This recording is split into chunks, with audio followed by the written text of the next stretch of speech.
Yes, finally. After over a year of talking about how doomed scheduled TV is and bigging up the idea of an entirely on demand option driven by creatives, Netflix has made a show that I can point to and say, that's what I want. A show made by people with an idea that TV doesn't want but an audience does.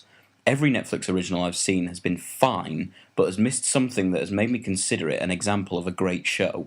And what's a surprise is that it's a sketch show, a hit or miss format that risks large periods of time without laughter, and I believed it to be effectively killed off by smaller content creators.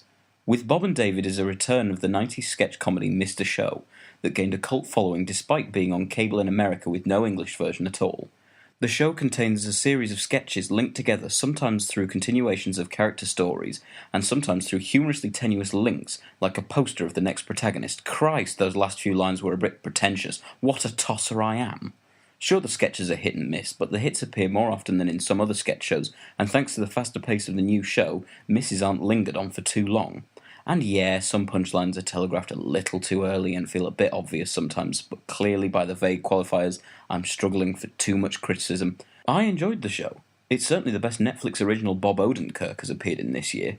Most sketches in any sketch show are conceived based on a 2 or 3 word idea. You can gauge the imagination of the people who made it by how easily you can recreate the post-it note idea.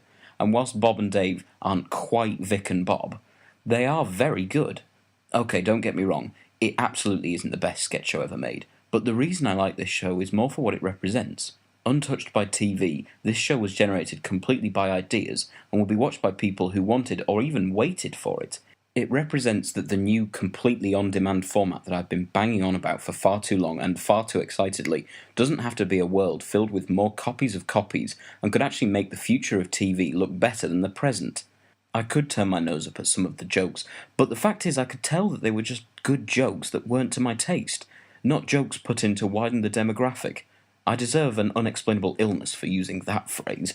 Not liking something is a fine human reaction we all have, but my dislike of most modern comedies is that I liked the ideas but have seen them far too many times by far too many shows that use them to fill a lack of imagination. But imagination is very strong in this show. Whether you like it or not, it deserves respect. It was just a nice happy bonus that I liked it as well.